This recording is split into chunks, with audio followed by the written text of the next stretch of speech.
Shalom Bapak Ibu Saudara. Kita teruskan pelajaran kita kitab Keluaran suri kristalisasi. Ini masih tentang Paskah. Keluaran pasal 12 ya. Kemarin kita sudah bahas mengenai bagaimana Israel keluar dari Mesir. Ketika itu mujizat yang ke-10 ya, anak sulung dari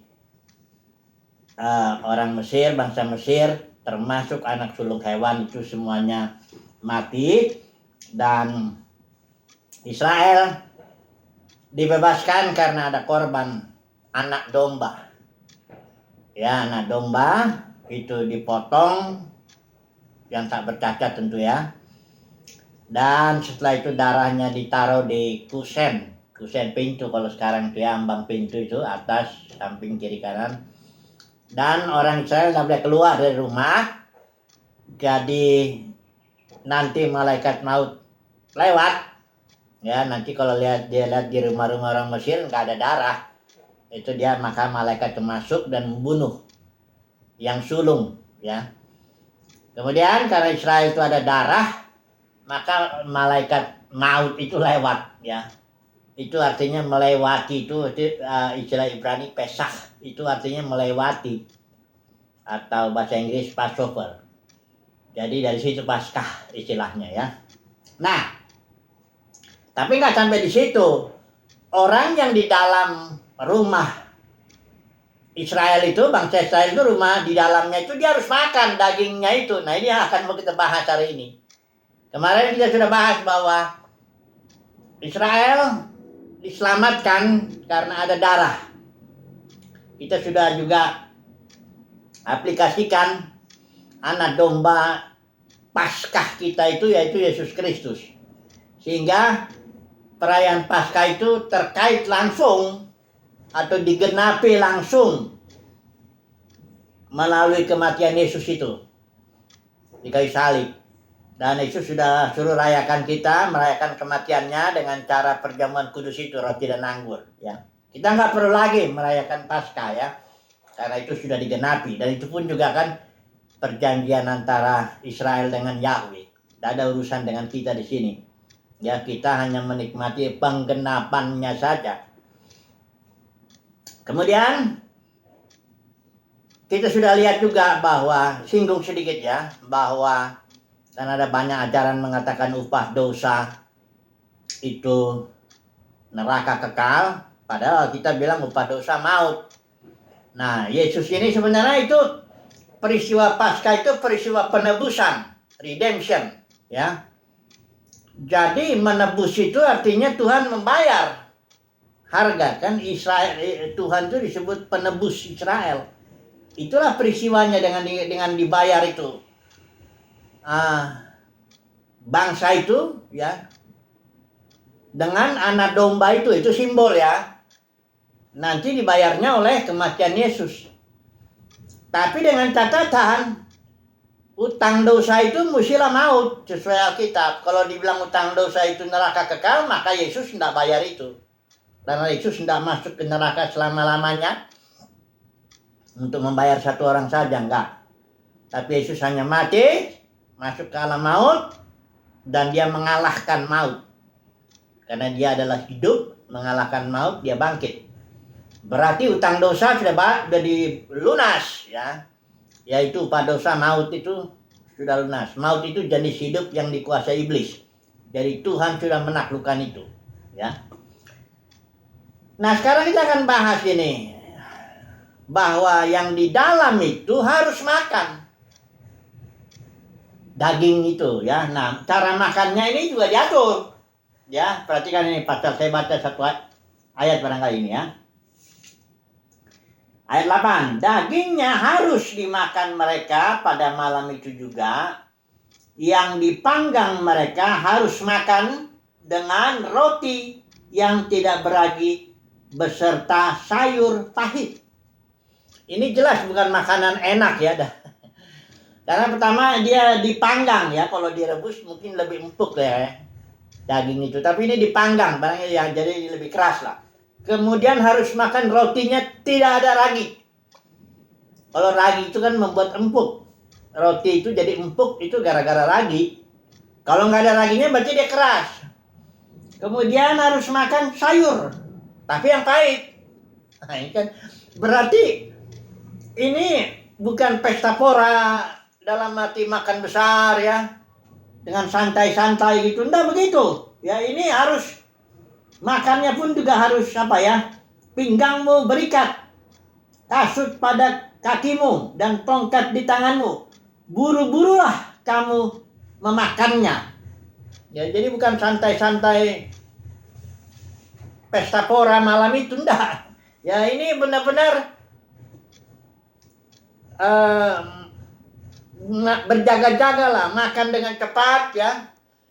Ragi, ada roti tak beragi, ada sayur pahit, itu harus dipanggang, harus dimakan itu. Tentu domba itu kan ada yang bagian enaknya, empuknya, ada yang kerasnya. Itu harus semuanya dimakan dan buru-buru ya. Nah, ini sejarahnya ya, cerita Paskah itu. Tapi apa artinya makan apa ya? Apa artinya makan daging itu? Ya. Nah, saya ada satu buku ya, membantu kita dalam penelitian kita ini, studi kristalisasi. Ini bukunya ini langsung yang dikirim oleh penulisnya ini dari Amerika, gratis saya dapat ini. Jadi dia ini doktor teologi ya, dari lulusan Florida Theological Seminary. Dia membandingkan peristiwa Paskah itu, hari raya, terus perabotan baik agama suci plus para pemenang di kitab Wahyu pasal 2 pasal 3 itu. Ini jarang ada buku yang membandingkan gitu ya. Walaupun ada juga 1-2. Tapi ini begini, jadi kalau Paskah ya itu padanannya dalam karena di kitab Keluaran ini ada juga diceritakan tentang Musa yang disuruh membangun kemah suci. Nah, kalau Paskah padanannya itu dengan mesbah tembaga. Jadi kalau bait suci itu ada 3 ya. Tiga lapis lah katakan begitu ya. Di bagian pelataran itu ada mesbah tembaga, ada bejana pembasuhan itu. Kemudian masuk ke ruang kudus, itu ada 3. Ada kandil emas, ada altar emas, dan ada meja roti unjukan. Nanti kita akan bahas satu-satu nih. Kemudian di ruang maha kudus itu cuma ada tabut perjanjian. Ada 2 loh batu di situ. Ada juga sebenarnya tongkat Harun dan mana di situ ya. Nah, jadi saat ini kita akan membahas Paskah yang terkait dengan langsung ya dengan mesbah tembaga. Kemudian nanti disambung ini 7 gereja ini, para pemenangnya ini dapat apa upah para pemenang. Nanti kita baca ya. Oke, sekarang kita masuk dulu ke poin mesbah tembaga dulu. Ya. Kemarin juga sudah kita singgung bahwa penggenapan Paskah itu adalah kematian Yesus. Karena di dalam dunia kekristenan ada lagi nih ajaran apa, orang Kristen merayakan Paskah. Ini katanya barangkali bulan April ini ya. Itu dikaitkan dengan kebangkitan. Karena ada sejarahnya itu. Saya sudah singgung sedikit ya. Ada Dewi Austra di Eropa itu yang dulu disembah sama orang-orang Eropa. Ada Dewi Kesuburan. Yaitu di antara musim gugur dan musim semi dia. Makanya ada telur-telurnya itu maksudnya itu. Kalau telur itu dianggap kelahiran baru lah ya. Ada suatu kehidupan baru ya. Nah, Dewi itu disembah oleh orang Eropa. Nah, udah gitu kekristenan kan sudah jatuh di zaman itu. Akhirnya orang gereja Katolik kali ya mencampur-campur itu supaya kita tetap merayakan Dewi Austra ini gimana? Ya sudah, dari Austra itu Easter itu dia orang sekarang itu Easter ya. Paskah itu Easter. Itu dari situ Austra. Akhirnya dihubung-hubungkanlah musim gugur semi, ini cocok dengan kebangkitan Yesus. Ya, jadi dianggap Paskah itu kebangkitan. Padahal Paskah itu penggenapannya adalah kematian itu. Ceritanya dia udah jelas kok. Paskah itu potong domba, anak domba Paskah itu dipotong, disembelih. Nah, itu kan kematian, masa kebangkitan. Ya, jadi nggak cocok ya. Jadi makanya dunia kekristenan sudah banyak yang apanya campur aduk, istilahnya begitu lah. Campur aduk, Babel itu campur aduk. Ya, jadi kita mau yang Alkitab bilang aja lah ya. Yesus bilang rayakanlah kematianku ini dengan cara itu, roti dan anggur itu. Terjemahan Kudus orang biasa bilang. Jadi kita mau bahas ini mezbah tembaga yang coba kita lihat Keluaran 27. Ya tentu kita tidak baca semuanya ini, hanya beberapa poin aja yang tentang mezbah tembaga yang merupakan penggenapan ya padanannya daripada kematian Yesus itu. Keluaran pasal 27. Ya. Kita melihat ini ayat yang ke-1 sampai yang ke-8. Tapi kadang-kali kita baca 2 ayat saja dulu, coba ya. Saya pakai LAI ya. Haruslah engkau membuat mezbah dari kayu penaga 5 hasta panjangnya dan 5 hasta lebarnya. Sehingga ini hasta ini kira-kira 45 cm nih. Jadi kira-kira setengah meter lah. Kalau 5 berarti hampir 2,5 meter itu. Ya. Besar juga itu ya. Harus engkau membuat mezbah dari kayu penaga. Ini kayu juga keras. Jadi akasia itu kayunya keras. Ya, 5 hasta panjangnya, 5 hasta lebarnya, sehingga mezbah itu 4 persegi, tetapi 3 hasta tingginya. Haruslah engkau membuat tanduk-tanduknya pada keempat sudutnya. Tanduk-tanduknya itu harus seiras dengan mezbah itu. Dan haruslah engkau menyalutnya dengan tembaga. Nah, jadi kayu disalut tembaga. Ini semua simbol-simbol. Ya, kalau dalam Alkitab itu tembaga itu simbol daripada penghakiman. Ya, kita nggak bahas lagi ayat-ayat bukti. Pokoknya tembaga itu simbol dari penghakiman. Sementara perak itu simbol daripada redemption, penebusan. Dan emas itu simbol daripada sifat dasar ilahi, keilahian, ya, emas. Nah, ini mezbah tembaga ini yang merupakan gambaran daripada kematian Kristus ini itu dari kayu. Kayu itu simbol daripada kemanusiaan kita. Kayu akasia, kayu penaga, keras dia. Gitulah kemanusiaan kita tuh keras, bebal, kepala batu kayak gitu ya. Tapi dia dibungkus oleh di sini dibungkus seluruhnya, disalut, itu dilapis seluruhnya dengan tembaga. Penghakiman. Jadi kemanusiaan kita itu dihakimi hanya yang menjalankan penghakiman kemanusiaan kita itu Yesus. Jadi Yesus yang disembelih, aturannya harusnya kita. Sebagai manusia kayu keras itu harusnya kita.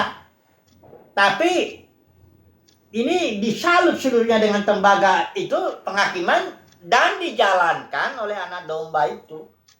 Anak domba Paskah itu yaitu Yesus itu. Ya. Sehingga kita tidak harus lagi dihakimi.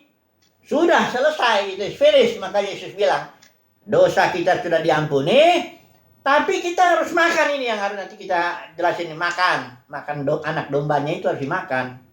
Ya. Nah, oke, jadi ini mengenai mezbah tembaga ini saya rasa cukup jelas lah ini ya, bahwa mezbah tembaga ini simbol daripada kematian salib. Ya. Yaitu kemanusiaan kita yang ditutupi oleh penghakiman ilahi dan dijalankan oleh Yesus di kayu salib. Selesailah hutang kita, ya. Hutang dosa kita sudah dibayar. Karena hutang dosa itu maut. Jangan bilang neraka kekal. Nah, ini kalau neraka kekal kita nggak kebayar. Tetap aja kita masuk ke neraka kekal karena Yesus nggak bayar yang itu. Yesus hanya bayar yang ini, maut sesuai dengan Alkitab. Upah dosa maut, Yesus masuk kalah maut, dia mengalahkan maut, bangkit. Nah, jadi karena Adam satu orang berdosa, maut ya masuk ke dalam dunia ini. Semua manusia jatuh kala maut. Maut itu suatu jenis hidup yang disimbolkan oleh pengetahuan, nanti kita singgung itu. Maut itu suatu jenis hidup yang disimbolkan oleh pohon pengetahuan yang dikuasai iblis. Ini dia upah kita. Satu orang Adam aja, seluruh manusia masuk dalam alam maut. Kemudian Adam lahir, menghapus ini, mati dia Adam lahir. Ya, membayar semuanya. Kemudian ketika dia bangkit sebagai manusia kedua, dia memulai sesuatu yang baru. Karena manusia pertama itu dari debu tanah, manusia kedua itu dari sorga. Jadi Yesus memulai ciptaan baru. Itulah makanya di kitab Wahyu dibilang Yesus permulaan ciptaan baru. Ya bukan jadi ciptakan, tapi dia melalui sebagai manusia kedua dia memulai. Dia dulu yang mulai bangkit. Sama seperti 1 Korintus 15. Urutan kebangkitan itu mulai dari Yesus dulu. Baru nanti kedatangannya. Baru nanti seluruhnya akhirnya. Sehingga Bapa menjadi semua dalam semua. Dan maut tidak ada lagi. 1 Korintus 15 itu upah musuh terakhir itu maut. Tidak ada lagi. Jadi selalu ya. Saudaraku ya, ingat ya, upah dosa adalah maut. Tidak ada itu yang neraka kekal. Itu sudah saya jelasin itu sejarahnya itu dari Agustinus itu. Ditopang oleh si Jerome yang menerjemahkan Alkitab Vulgate dari bahasa asli ke bahasa Latin. Itali itu. Itulah Alkitab resmi Katolik. Kemudian karena dia terjemahan ayat Turnus itu dari situlah bahasa Inggris semua terjemahannya jadi eternal, kekal. Itu lagi dosanya jadi upah dosa jadi neraka kekal. Ya. Kacau itu. Lalu ditinggalkan itu karena nggak sesuai dengan Alkitab. Oke. Jadi mestilah tembaga sudah jelas ya bahwa kayu yaitu kemanusiaan kita dibungkus dengan penghakiman ilahi itu, tapi yang menjalankan itu anak domba itu, anak domba Paskah kita. Oke. Sekarang kita harus makan daging itu. Yesus sudah bilang di Injil Yohanes, barang siapa yang makan dagingku, minum darahku, dia akan mempunyai hidup dalam dirinya, ya. Nah, mari kita melihat dulu Wahyu pasal 2 ayat 7 ini ya. Apa di sini aja kita lihat ya. Wahyu pasal 2 ayat 7. Di sini janji untuk para pemenang itu dia makan dari pohon kehidupan itu. Coba dulu kita lihat ya. Mazmur. Wahyu pasal 2 ayat 7. Pasal 2 ayat 7. Siapa bertelinga, atau dari ayat 6 lah. Tetapi ini yang ada padamu, yaitu engkau membenci segala perbuatan pengikut-pengikut Nikolaus yang juga aku benci. Siapa bertelinga, hendaklah ia mendengarkan apa yang dikatakan Roh kepada jemaat-jemaat. Ini dia barang siapa menang ya. Barang siapa menang, dia akan kuberi makan dari pohon kehidupan yang ada di Taman Firdaus Allah di sini ya. Taman Firdaus Elohim. Nah, jadi ini ada 7 level yang pemenang itu. Jadi kalau menurut buku ini begini. Level pertama itu yaitu makan buah pohon kehidupan ya. Nanti sesuai dengan perabot Kemah Suci, ini ada level kedua, tidak mengalami kematian, ada nama baru, ada itu semua nanti kita akan bahas ya. Satu dulu ini sekarang, makan dari pohon kehidupan. Pohon kehidupan ini jelas simbol daripada Yesus itu, ya. Yesus bilang, barang siapa makan aku, minum darahku, dia mempunyai hidup dalam dirinya. Atau dengan kata lain, pohon kehidupan itu simbol daripada hidup. Istilahnya Zoe, istilah Yunaninya ya, yaitu hidup yang dijalani oleh Elohim saat ini. Hidup yang Yesus bilang, I am the life itu. Hidup Kristus, ya, hayat Kristus. Beda dengan karena istilah Yunani itu ada hidup itu ada Zoe itu yang hidup Kristus, ada suke ini yang hidup jiwani, hidup manusiawi, baru ada bios ya. Dari sini istilah biologi, hidup yang lebih bawah lagi. Nah, jadi orang yang kalau kita mau merayakan Paskah, kita harus makan itu dagingnya itu tiap hari. Makan dan minum darah Yesus, kira-kira begitu ya. Jangan diartikan literal kita makan daging, mana mungkin kayak orang Yahudi, mana mungkin kita makan dagingnya dia. Itu salah ngerti. Artinya makan pohon kehidupan, ya. Karena begini, ini makan, bagaimana caranya makan? Banyak orang juga nggak tahu cara makan. Kayak sama aja kayak bayi itu belajar makan, dia belum bisa makanan keras, ya. Makanan ini dulu. Orang baru lahir baru, ya, baru percaya Tuhan Yesus, nggak bisa langsung dikasih makanan keras. Ya. Harus dulu kasih susu. Paulus bilang, kalau kamu masih bertengkar, masih ada iri hati, masih ada macam-macam, kamu masih bayi itu. Jadi belum bisa dapat makanan keras. Belajar memang makan itu. Nah, bagaimana caranya makan? Nah, makan hayat ini, ya. Makan Yesus, ya, makan anak domba itu. Yang jelas itu makan di sini, kalau saudara lihat di makan Paskah ini, itu jelas bukan sesuatu yang santai-santai dan enak, ya. Enggak, itu ada sayur pahitnya. Ada juga roti tak beraging yang keras. Ada juga itu panggangannya yang barangkali kepalanya kan itu keras, ya. Tapi harus dimakan semua. Harus dimakan, ya.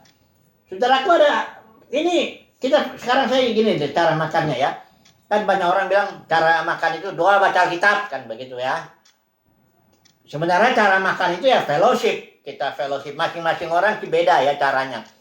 Yang jelas dia makan harus pagi lah, itu bagus ya. Kalau kayak orang Israel makan mana, pagi-pagi dia bangun, dia doa, baca Alkitab, nyembah Tuhan, macam-macam lah cara orang. Yang mau saya bicarakan secara khusus ini caranya makan Alkitab. Kan Alkitab ini tepatnya ini tulisan yang diilhamkan. Ini saya terakhir ya, cara makan Alkitab, ya, cara makan anak domba lah, ya. Karena kita nggak bisa pisahkan itu dengan Alkitab. Alkitab ini adalah tulisan, ya, hitam di atas putih ini Alkitab nih, buku, ya. Tapi nggak buku sembarangan ini. Ini tulisan yang diilhamkan oleh Tuhan, sehingga tulisan ini tidak bersalah satu iota pun. Karena tulisan asli, ya, yang perjanjian lama itu ditulis oleh berapa puluh orang dalam bahasa Ibrani. Yang perjanjian baru ditulis oleh para rasul-rasul itu dalam bahasa Yunani, ya. Itu nggak bersalah. Tapi kan sekarang ini yang saya punya ini cuma kita terjemahan. Kalau terjemahan itu tentu banyak kekeliruan terjemahan namanya. Tapi ingat, Alkitab itu bukan hanya tulisan. Saya ulangi lagi, ya. Saya sangat percaya infallibility, ya, atau ineransi daripada Alkitab ini. Alkitab tidak ada salahnya, yang aslinya, ya. Makanya ada kritik teks yang berusaha mencari aslinya itu. Misalnya yang Alkitab Perjanjian Baru itu versi aslinya atau yang bahasa Yunaninya itu udah ada 5.000-an. Bagaimana mendekati yang asli? Yang ditulis rasul-rasul ya udah hancur. Itu kan biasanya ditulisnya di apa? Di papirus apa? Itu lebih bagus. Kadang-kadang di kulit binatang aja hancur. Ya, dulu kan enggak ada kayak buku begini yang bisa disimpan. Ada, jadi hancur lah. Jadi memang Alkitab ini karena dia tulisan yang diilhamkan Tuhan, tetap ketika orang mau makan, dia harus mendekati juga secara keilmuan. Ya, keilmuan, maksudnya ini kan kayak dokumen sejarah. Makanya ada, kalau orang-orang yang sekolah teologi ada bagusnya, dia di situ diajarin. Ada beberapa kritik, ya. Metode kritik itu bagus, kritik ada sastra, kritik redaksi, ada kritik sejarah, ya. Dipelajari juga konteksnya bagaimana. Karena bagaimanapun ini Alkitab ini buku dokumen sejarah yang harus diteliti dengan metode penelitian sejarah. Itu sebabnya itu bagi khusus lah untuk para pengajar Alkitab mesti tahu itu. Tapi ingat, Alkitab ini bukan hanya tulisan. Yesus bilang, perkataanku adalah roh dan hayat. Banyak orang baca tulisan ini, kalau dia nggak percaya, nggak dapat hayat. Ini ada hayatnya. Ada rohnya. Ya. Kalau seorang frekuensinya nggak cocok, dia nggak ketemu hayatnya. Saya beri contoh deh ya. Ini nih alam ruangan ini nih banyak gelombang-gelombang radio nih, gelombang-gelombang. Tapi kalau saya tidak punya alatnya, radionya dan antena yang benar, itu gelombangnya nggak ketangkap. Karena gelombang itu jelas ada, tapi dia tidak bisa kelihatan, tidak bisa kedengaran dia. Kecuali ada antenanya yang sefrekuensi, apa istilahnya? Sefrekuensi. Ya, barulah dia kedengaran. Begitu juga orang yang baca Alkitab ini. Kalau dia baca, dia hatinya tuh keras, tidak dibentuk, nggak percaya Tuhan, pokoknya nggak diremukkan, nggak didisiplin. Dia nggak punya antena, walaupun dia barangkali punya otak yang tajam, yang bisa dengan metode sejarah, penelitian sejarah, dia selidiki Alkitab ini.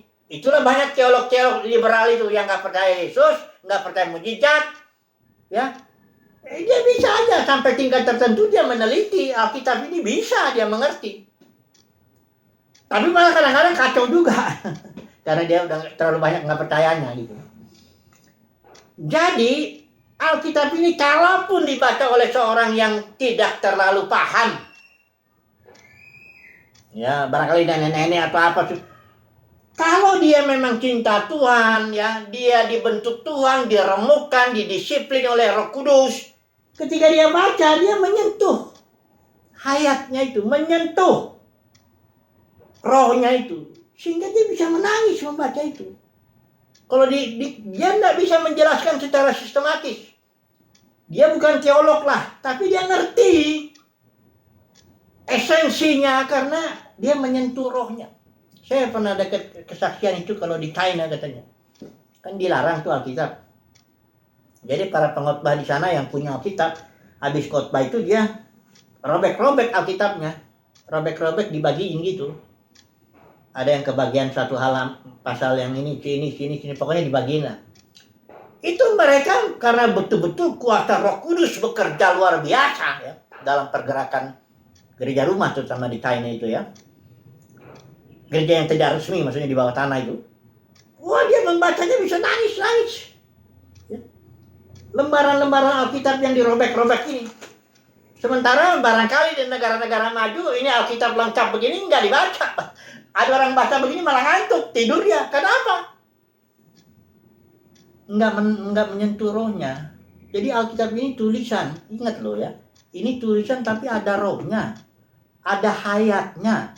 Kalau orang tidak dibentuk Roh Kudus, nggak cinta Tuhan, dia nggak cari kebenaran, nggak malah cari duit lagi dia, manfaatkan ini Alkitab ini, ya khotbah sana khotbah sini cari duit, cari kekayaan, cari yang begitu tuh kata, ya dia mendapat sesuatu, tapi sesuatu itu yang membuat dia kerakusannya itu, yang kerakusannya cinta uangnya itu, dia akan menemukan teologi sukses di sini, karena Alkitab ini mau nyari apa juga bisa membuktikan ini. Mau kawin berapa kali kek, mau bunuh orang kek, mau gantung diri kek, itu kan udah sih contohnya tuh. Kalau mau dicari comot-comot air gitu kan bisa. Jadi makan anak domba atau makan minum darah dan daging Yesus itu harus dibentuk dulu lah hati kita. Cinta sedemikian sehingga kita cinta Tuhan, cinta kebenaran, haus dan lapar akan kebenaran. Ketika kita baca ini, ya, disinilah ayat-ayat firman Tuhan ini, ayat-ayat Alkitab ini, keluarlah rohnya itu, masuklah ke dalam. Disitulah kita mengunyah. Makin ngerti kita rencana Bapa, makin ngerti kita kehendak Tuhan, makin ngerti kita segala sesuatunya ini, maksudnya, bagaimana memuliakan Tuhan dan sebagainya. Itu caranya makan. Jadi nggak sembarang orang juga bisa makan. Kalau memang hatinya udah ya cinta duit, khotbah cari keuntungan, ya. Yang gitu-gitu mah mana dapat rohnya. Itu mah makin rakus dia, tapi nanti ada penghakiman itu bagi orang-orang yang memanfaatkan Alkitab ini untuk cari kekayaan dan sebagainya ya. Jadi kesimpulannya lah dulu ya. Simpulannya, makan anak domba Paskah itu hanya bisalah ya bagi orang yang haus dan lapar akan kebenaran. Orang yang diremukkan, dibentuk oleh Tuhan sedemikian sehingga dia cinta Tuhan, ya. Orang yang frekuensinya sefrekuensi dengan frekuensinya Alkitab ini. Baru dia paham. Ya. Cukuplah dulu segitu. Nah, besok kita sambung lagi. Haleluya. Amin.